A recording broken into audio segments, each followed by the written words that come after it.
My dear friends, it was related yesterday how the pupil of occultism, when he has gone through the preparation of which we spoke, meets with experiences which cannot be otherwise described than with words that apparently contradict one another. We named 3 such experiences: the unmanifest light, the unspoken word, and the consciousness without knowledge of an object. It is no easy matter to form clear ideas of these 3 experiences. The thinking of ordinary life and the researches carried out on the ordinary paths of knowledge, and more especially in natural science, are closely connected with the physical body. True, the physical body is not the really active principle in human research, but it is the instrument man has necessarily to employ when he wants to acquire knowledge of the external objects in his surroundings. Everyday knowledge, and more especially scientific knowledge, can be acquired in no other way than through the instrument of the body, and in particular of the brain. When, however, the pupil in occultism undergoes the experiences of which we spoke yesterday, he comes to a point where he is able to think without using his brain. To a materialist of today, such a statement will of course seem absurd. It is nevertheless true. The occultist himself is assured of it from inner experience. All the knowledge and thought about external objects that can be attained in the pursuit of ordinary science are indeed shadowy and lifeless in comparison with the forms and pictures elaborated by the soul when it is free of the physical brain. Speaking to Theosophists, I may cut the matter short and say at once that a man who has succeeded in becoming free of the instrument given him with his physical body makes use of his etheric and astral bodies and of his ego organism. That is to say, he uses other members of his being, with which we have become familiar in Theosophy. What now arises in the soul has a much greater inner power, and is far more inwardly alive than the thoughts we are accustomed to form about external objects.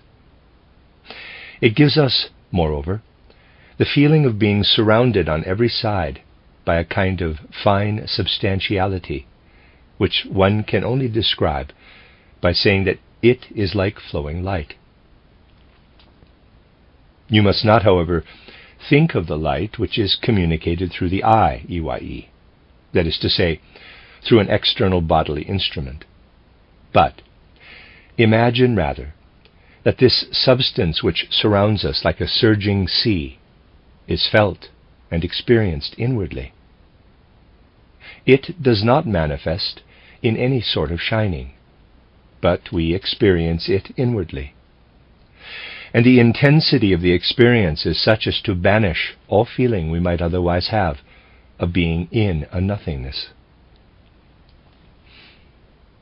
The man who actually finds himself within this element will certainly not say he is in a nothingness, for it has an astounding effect upon him, unlike anything he has ever experienced hitherto. He feels as though it would tear him to pieces and scatter him throughout space. Or, we might also put it, as though he were going to melt away and be dissolved. Or, again, as though he were losing the ground from under his feet, as though all external material support were falling from him. That is the first experience, flowing spiritual light, without any outward manifestation at all. It is the first inward experience with which every aspirant after occultism has to become familiar. And now, if the pupil is rather weak in nature and has not been accustomed to think much in life, he will, at this point, get into difficulties. Indeed, he will hardly be able to find the way further, unless he has learned in life to think. This is the reason for the preparation of which we spoke yesterday, the long practice and development of a sublime intellect and power of judgment. It is not what we acquire through these in the outward sense that is of so much importance. It is the discipline we undergo in learning to think more keenly and clearly.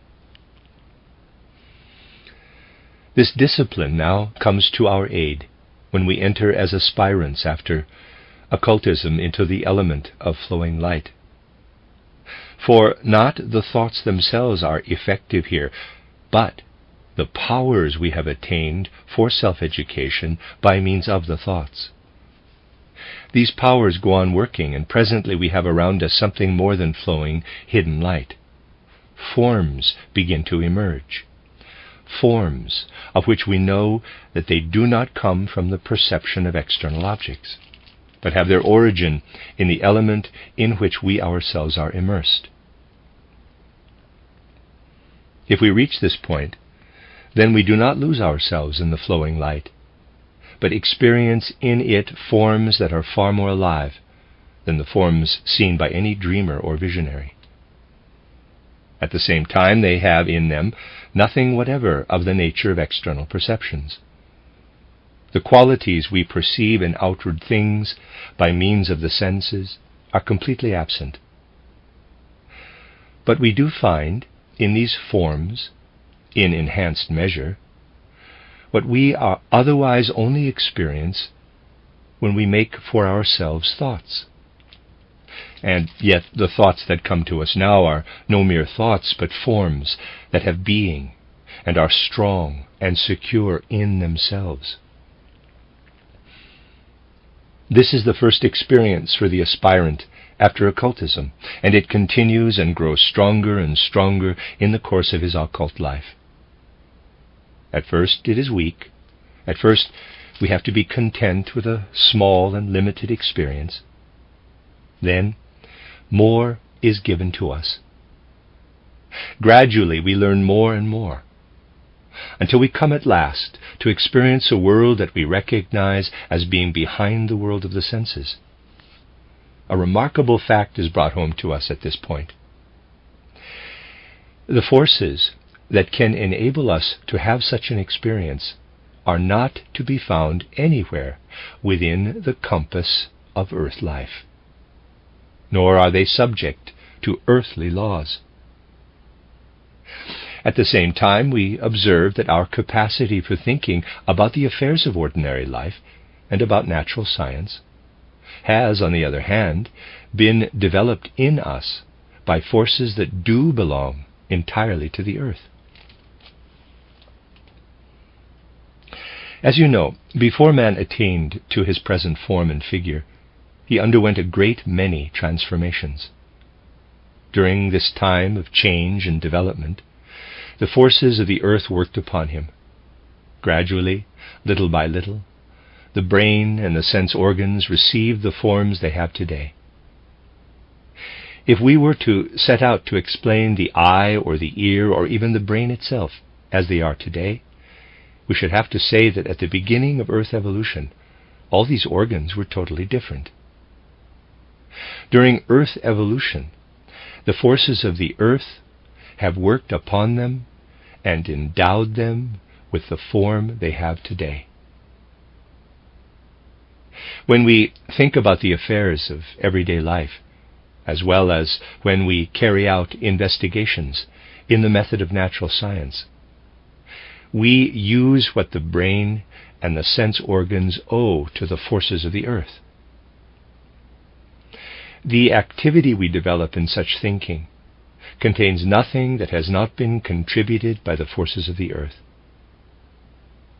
The ordinary human being who sees the things around him and reflects upon them, the scientist too, who studies and works in his laboratory or observatory, make use of nothing in brain or sense organs that does not derive its origin from the forces of the earth. That development, however, of our brain that enables us, by working upon it, to bring forth the higher members of our nature, and to behold the flowing spiritual light, has not its source in earthly conditions, but is an inheritance from forces that worked upon man before the earth became earth. You will remember that before the earth became earth, it passed through conditions known as Moon, Sun, and Saturn. The forces which make man capable of perceiving with his senses and of permeating his perceptions with thought do not come from those past states of the earth. But everything that sets us free from the working of the senses and of natural scientific thinking, and makes us capable of bringing forth higher members within us, as it were, straining the brain to its utmost and pressing forth the etheric and astral bodies and ego until these are able to live in the flowing light.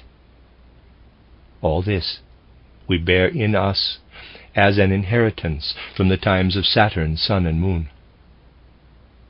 It comes to us from pre-earthly times of evolution, and is nowhere to be found within the whole circumference of earth existence.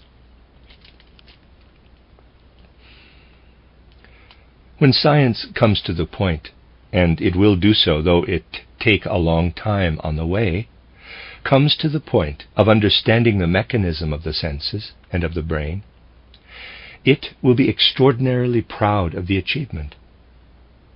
But even then it will only be able to grasp the thinking and investigating that can be accounted for out of earthly conditions, and that accordingly hold good for earthly conditions alone.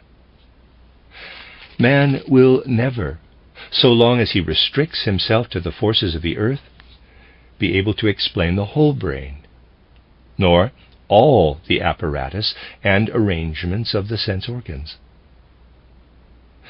For in order to give a full explanation of the activities in brain and senses and of how they came to have their present forms, we must look back to what are called the Saturn, Sun, and Moon conditions of the earth. The forces that are active in man when he is not using his senses and his brain, the forces, that is, that he inherits from Saturn, Sun, and Moon, have been paralyzed and held in check by what the earth with her forces has made of the brain and senses.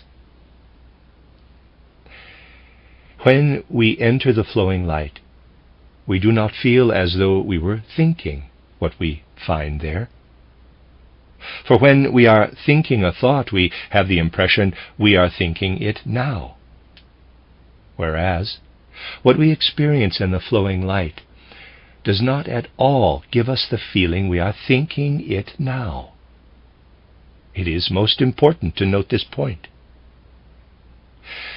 To the clairvoyant who enters into this condition, the forms of which I spoke do not seem like thoughts he is thinking now, but like thoughts that have been preserved in the memory, like thoughts one is able to call up into remembrance. You will now understand why we have to ignore our intellect and quicken and strengthen our power of memory. Out of this wide spiritual sea of light, forms emerge which are only perceptible in the way that we apprehend memories. If our memory power had not undergone a strengthening, these forms would escape us, and we should perceive nothing. It would be as though there were all around us nothing but a flowing sea of inward light. That we can perceive thought forms swimming in the sea of inner light is due to the fact that we are able to perceive not with the intellect, but with a strengthening power of memory. For these forms can only be perceived by means of the faculty of memory. Nor is this all. What is perceived with the faculty of memory enables us to look back into long past conditions of evolution, into Moon, Sun, and Saturn stages of evolution. But the forms we perceive in this way, and that are like the pictures of memory, are not the only thing. In fact, they make a less powerful impression upon us than something else, something of which we could say, notwithstanding that we know quite well it is no more than a surging sea of light, that it gives us pain and pleasure, that it begins even to sting and burn us, and on the other hand, to fill us with bliss. What does the occultist discover here? In the surging sea of light he has come to perceive strange forms. These he is able now to grasp with the understanding. They do not, as at first, lay claim only to the faculty of memory. They have become so powerful that the understanding can grasp them. How do they strike him? What does he notice about them? As a matter of fact, the occultist does not notice anything particular in these forms unless he has, previously, interested himself in the thoughts of philosophy. Then he recognizes that the thoughts of the philosophers are in reality shadow pictures of what he is now perceiving with the eye, EYE, of the Spirit in the surging sea of light. Yes, the moment has come when we can at last learn what philosophy really is. All the philosophy in the world is nothing else than thoughts and ideas which are like reflections thrown up into our physical life. Pictures whose origin is in the supersensible life which the clairvoyant can perceive in the way we have described. The philosopher himself does not see what lies behind his pictures. He does not know what it is he is thus casting up into physical consciousness. He has only the pictures. But the occultist can point to their origin. He can point to the origin of the great thoughts of all the philosophers who have ever played a part in the history of man. The philosopher sees only the shadow picture in thought. The occultist sees the real and living light that is behind. How can this be? The reason is that in our brain we have still something left of pre-earthly forces, forces that come from the Saturn, Sun, and Moon stages of evolution. Generally speaking, these forces have to a large extent been paralyzed in us. But we have in the brain some small remnant at least of what the brain is capable of, by virtue of these forces. The forces that work in the brain of a philosopher are not earthly forces. They are a dim and weak reflection of pre-earthly forces. The philosopher is quite unconscious of the fact, but in his brain lives an inheritance from pre-earthly times. And the use he makes of his brain depends on the working of this inheritance. It would not, however, be able to work at all had not a particular event taken place during Earth evolution, an event which the philosopher of modern times is of course quite unprepared to accept.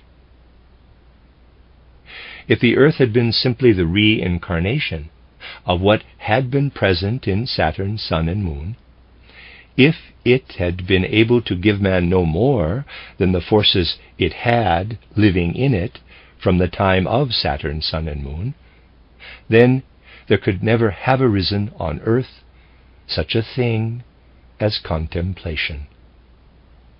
The kind of reflective thought that we find in such a marked degree in philosophy.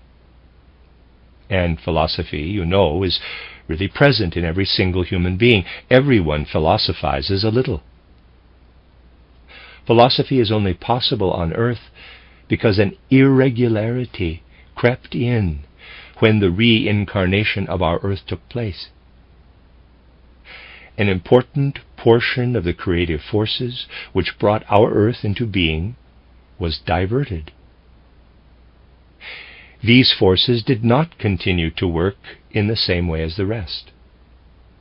and they now have a spiritual influence upon man that is like the physical influence of moonlight upon the earth. The effect of moonlight, as you know, is due to the fact that the moon casts back the light of the sun. Moonlight is reflected sunlight.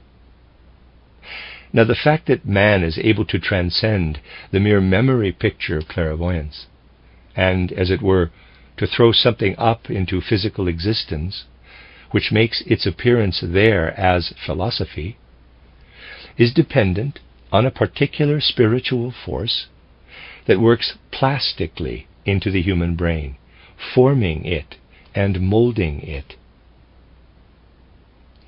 In the Mosaic books of the Bible, this spiritual force is named Yahweh or Jehovah. It is a reflected light of the Spirit, just as in a physical aspect, moonlight is reflected sunlight. In respect of his brain, therefore, man cannot be entirely explained out of the inheritance he has brought with him from pre-earthly conditions. We can only understand the human brain when we know that just as the physical light of the sun is thrown onto the earth by the moon, at a time when the sunlight itself is not shining on that part of the earth, so man, insofar as he lives in his brain, receives spiritual light thrown back from beyond the earth. Every inspiration man receives, not from his own forces, but from beyond himself, helps him to rise to a knowledge of the world which may be described as philosophical. A philosophical comprehension of the world is one that causes man to seek in all the various things of the world a single and undivided foundation. That is the characteristic of philosophy. Whether man calls this ground of the world God or world spirit is of no moment. The desire he feels to gather up everything together and relate it all to a single ground is due to influences of the spiritual world that are active in his brain. The moment he becomes clairvoyant and sets free his ether body, he recognizes that not only has he now succeeded in making active what he has inherited from earlier stages of evolution, but in his brain influences are at work which may be compared with the influences of moonlight, in the sense we have already explained. At this point, I would like to draw your attention to a fact about philosophy that will, I think, be clear to you from all we have been considering. As philosopher, man has not that which the clairvoyant perceives as yogi force, and which blends in with the forces inherited from earlier times. He has, however, the thought pictures, not knowing that behind them stand the forces which were active in pre-earthly conditions, and which are called the Yahweh forces. This he does not know. He sees only the shadow pictures of thought, which have been created for him by the work of his ether body upon the flowing light. For as the flowing light becomes active in his brain, thought shadow pictures are produced there, and these we call philosophy. The philosopher himself knows nothing of the process. He knows only that he lives in these thought pictures. I want you, however, to note, it will be useful to you later on, that as philosopher, man is unconsciously clairvoyant. That is to say, he lives in shadow pictures of clairvoyant states, without himself knowing anything of clairvoyance. He lives in these shadow pictures. He achieves with them all that a philosopher can achieve, and at last comes to a point where he can connect and combine the philosophical ideas and conceptions he has elaborated, relating them all to one single being or entity. For that is the invariable characteristic of philosophy. It is, however, not possible to find within these thought pictures the Christ being. By working in all honesty and sincerity with the material of philosophy, we find one single ground of the world, but we never find a Christ. If you come across the idea of Christ in a philosophy, you may be quite sure it has been borrowed from tradition. It has been imported, inconsistently, though perhaps quite unconsciously. If the philosopher remains at his philosophy, he cannot possibly find any more than the neutral God of the worlds. He can never find a Christ. No consistent philosophy can contain the conception of Christ. It is impossible. Let us be quite clear on this point. Let anyone who has the desire and the opportunity to do so cast his eye round among the philosophers and see whether these can find the Christ in their philosophies.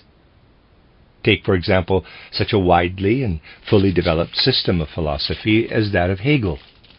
You will find that Hegel cannot approach the Christ within the system of philosophy. He has, as it were, to bring him in from the world outside. His philosophy does not give him the Christ. For the time being, we will let this suffice for a description of the first experience the aspirant for clairvoyance undergoes, an experience he learns to designate as unmanifest light. Gently and slowly, scarcely perceptibly to begin with, the second experience comes upon him. There are indeed many clairvoyants who have had the first experience for a long time and still hardly understand what the second experience is. The effect of its approach may be described in the following way. Whilst the flowing light is something that makes us feel we are being scattered in it, makes us feel we are, as it were, being spread abroad in space, with the second experience, which can be called the experience of the unspoken word, we have the feeling as though something were coming toward us from every direction at once.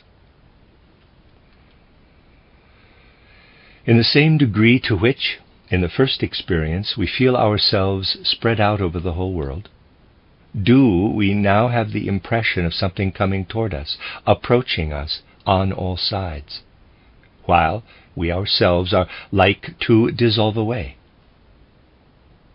For the man who has this experience and is not yet at home in it, the sense of melting away is accompanied by very great fear. Something bears down upon us from all around. It is as if an edge or skin of the world were approaching us. What this means for us, we can express in no other way than by saying it is as though we were being addressed in a language very hard to understand, a language that is never spoken on earth. No word that proceeds from human larynx can be compared with the speech we now experience. Only by thinking away from the spoken word everything that has to do with external sound can we begin to form some idea of the great cosmic sounding that now bears down upon us on all sides. At first, it makes but a faint impression upon us. Then, as the power of occult learning and occult self-discipline increases, this perception of a spiritual world grows stronger and stronger. As now, with clairvoyant sight, we behold, approaching us from all sides, this vast skin of the world, and yet not at all like an external skin, but bearing down upon us like a mighty sounding of tones, we have a strange and remarkable feeling. And the fact that we have it is a sign to us that we are on the right path. We find ourselves thinking, quote, "It is in very truth my own self that is approaching me. There, for the first time, is my own true self. Only apparently am I enclosed in my skin when I live here in the physical body. In reality, my being fills the world, and it is my own being that is now coming to meet me as I pass over into the occult state. It is coming toward me from all directions." Close quote. So does occult experience take its course. First, the expansion of the spiritual life, then, again, its concentration. And the latter we connect with a definite idea, for it comes to us like words, sounding spiritually and full of deep meaning, and we form the conception of the unspoken word, the unspoken language. Now we must go a step further, for even as man has a heritage out of pre-earthly conditions that helps us to form and fashion his brain, so has he also forces remaining from pre-earthly conditions which work not in his brain but in his heart. The heart is a very complicated organ, and as in the brain not only earthly but pre-earthly forces are active. Parenthesis, although in external study and research we make use, as we have seen, of the earthly alone. Close parenthesis. So in the heart too we find an activity of pre-earthly forces. Whatever man needs for the obtaining of earthly air and nourishment, whatever he needs for the care of his organism and for its maintenance in life, all this is given him in earthly forces. But for man to be able to perceive what we have termed the unspoken word, not only have higher members of his being to be, as it were, pressed out of his brain, but also out of his heart. It can happen that for a long time a man is able to perceive as clairvoyant the spiritual light, if he has pressed forth from his brain the higher members of his body. If, however, these higher members still remain firmly united with the heart, as they are in ordinary life, then we have a clairvoyant who is able to behold the flowing light, for that he can do with the help of the soul forces that have become free from the brain, but not able to apprehend the unspoken word. For we can only begin to hear the unspoken word when the higher supersensible members have been freed also from the heart. The capacity of the heart to do this, so that man can unfold a soul life that is not bound to the instrument of the heart, belongs to a higher heart organism. Our ordinary soul life on the physical plane is united with the organ of the heart. When men are able to set free the higher members of their body from the physical heart, they come to experience a life of soul that is connected with a higher organism than the physical heart of blood and muscle. When the pupil learns to experience in his soul forces of the heart that are higher than those connected with the physical heart, then he can, in very truth, attain knowledge of the unspoken word. It makes itself known to him, coming toward him on every hand. Thus, whilst the perception of the supersensible light depends on the emancipation of man's higher being from the physical brain, the perception of the unspoken word depends on the emancipation of the higher members from the physical heart.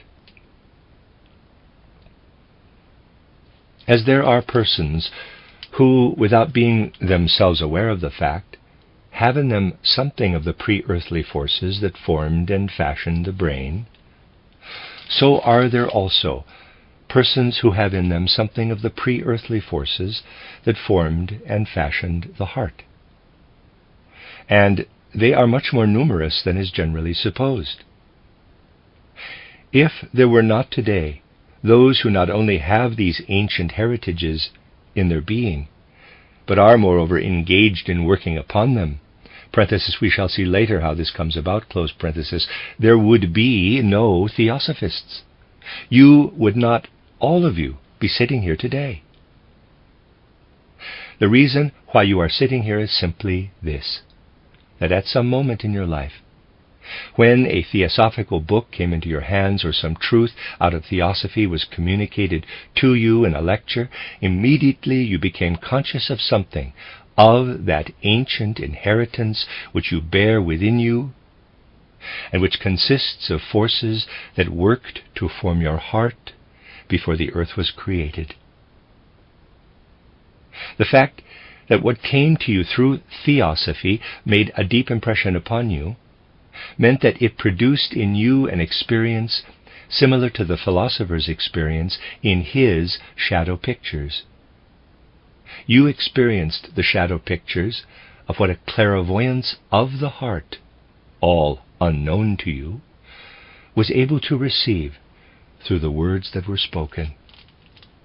In that moment, you heard through the words, and what you heard was something quite wonderful. Otherwise, you would not have become a theosophist. For you, the external word was but an echo, coming to you from without, of what the clairvoyant heart had itself investigated by means of pre-earthly forces, an echo of what comes from the realm of occultism, and had already been speaking to you in shadow pictures, which you yourself could experience. Through the outer word, you heard speak the inner word. In the spoken word, you caught the echo of the word that cannot be spoken.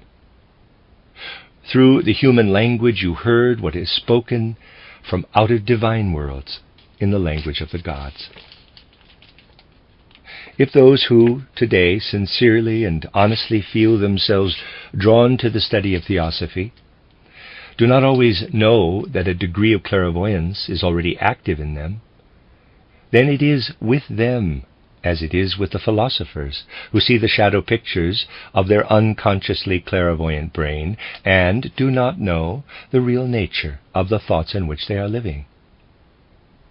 The brain is more readily susceptible to earthly forces, and on this account more easily made into an earthly organ. Therefore, men who in our time investigate the laws of earth and occupy their brain with external knowledge so strengthen the earthly parts of their brain that the super-earthly brain is completely paralyzed from within. But the heart is far less susceptible to the influence of the earthly forces. On this account, it is easier to find an approach to human souls through what Theosophy brings down to men than through pure philosophy. Unless people allow the material interests of life to obstruct and hinder what can in this way speak to their hearts, they will always, and especially in our own time, be responsive to the truths of Theosophy. The truths of Theosophy can be understood by everyone, excepting only those who have become too deeply engrossed, whether theoretically or practically, in external material interests in one form or another. People who have allowed themselves to be caught and entangled in these interests until they have no feeling for anything beyond them, these alone fail to comprehend Theosophy. A mist spreads itself out, covering and hiding what should unfold from the heart when it is touched by Theosophy. Thus, in order to understand philosophy, we must have in us something that is responsive to the strange and singular forms of which we spoke earlier, and that throws up shadow pictures of these forms. We must have trained our brain to think thoughts within which the higher superphysical forces can reflect themselves. And as you know very well, this happens but rarely. In order to understand Theosophy, we need no such preparation. To appreciate the truth of what may be derived from occult research, when the researcher has emancipated from heart and brain the higher forces, the spiritual members of his being, for this, all that is required is that we do not have our attention diverted by external life. The very simplest person has forces that suffice for the understanding of Theosophy. There is no need for a scientific education. Everyone, provided only that he does not meet them with preconceived judgments, can understand certain theosophical truths. For these theosophical truths are facts of occult research, reflected, as in shadow pictures, in the ordinary experiences of life. They come from the unspoken word, which is, in quotes, heard, to speak metaphorically. When man has set free from the physical heart the higher members of his being, when, that is to say, he can live not only in the superphysical brain, but in a superphysical organ of the heart. To express in terms of scientific concepts, and in correct logical language, that which the superphysical heart can investigate. For this it is of course essential that one is already familiar with scientific concepts. In Theosophy, however, there is no such need. The most important theosophical truths can, as a matter of fact, be clothed in simple concepts. You know yourselves how little can suffice for an adequate understanding of the fundamental truths of Theosophy. A very great deal of what we are often saying in lectures here is not said for the purpose of convincing simple-minded people. They can quickly follow and be with us. Wherever the heart and soul are healthy, this will always be so. Everyone who has not been made ill by material interests will be with us. What is necessary, however, in our time, is that Theosophy should find protection from the unjust attacks of a science that deems itself justified. We have to place the simple, easily established theosophical truths before the world in such a way that they will themselves demonstrate their validity when men think subtly and with clarity and correctness. This condition, please note, is indispensable. Then, to an unprejudiced and well-ordered thinking, it will become abundantly clear that there is no truth which contradicts Theosophy. Such a thinking, however, is not only exceedingly rare, it is extraordinarily difficult of attainment. Preconceived ideas of external science are astonishingly widespread today, claiming to rest not, it is true, on personal authority, but on an unassailable external authority, which has no firm nor sure foundation. We may often see how those who think they have a comprehensive knowledge of a particular branch of science, or even those who have made themselves familiar in a popular manner with some of its results, take for granted that their thinking is far enough advanced for them to be able to have insight into the relationship of Theosophy to science. As a rule, however, such insight is quite beyond their reach. Clear and well-ordered thinking is by no means so common in our time as one might suppose. There are sciences which can be pursued today with a quite unordered thinking, with a thinking which has been developed within the narrow bounds of some specialized science, and cannot pass beyond them. Today one can be in the literary world, one can be an author and publish books, without having developed one's thinking particularly. For as a rule, people do not examine and see whether behind what is apparently a product of mental and spiritual ability there exists any well-ordered and correct method of thought. People do not inquire into this today, simply because they have not at hand any means of detection. Yet it does not take much to be able to appraise thought. Many people have the capacity as a kind of instinct, and a little acquaintance with occult research and occult forces will strengthen it. Allow me, in conclusion, to relate an incident intended to serve as an illustration of the strange experiences that can happen to one if one is a little sensitive to such things. It is an insignificant experience, but it illustrates my point. I was walking yesterday along a certain street. My gaze fell, quite involuntarily, on a particular spot in a bookshop window. All at once I felt as though I had been stung, really just as though a gadfly or a bee had stung me. Spiritually, that was how I felt. I was curious to know the cause. To begin with, I could find nothing in the shop window that could have stung me like that. But when I looked carefully, I saw a book lying there on which was a legend, intended, so it appeared, to vindicate the trend of thought in the book, the author meaning to describe with this saying his own attitude of mind. But why should it sting me? You will see presently. These were the words. Quote, "Your speculative churl is like a beast which some ill spirit leads on barren wilderness in ceaseless whirl, while all around lie fair and verdant meads." Close quote. And underneath was written Goethe Faust. But who says this in Faust? Mephistopheles says it. These are not the words to choose when you want to quote Goethe. They are words he puts into the mouth of Mephistopheles. And if they are quoted seemingly in honest approbation of their meaning, it argues a disorderly thinking. The author wants to cite Goethe, but inner reasons compel him to quote Mephistopheles, that is, the devil.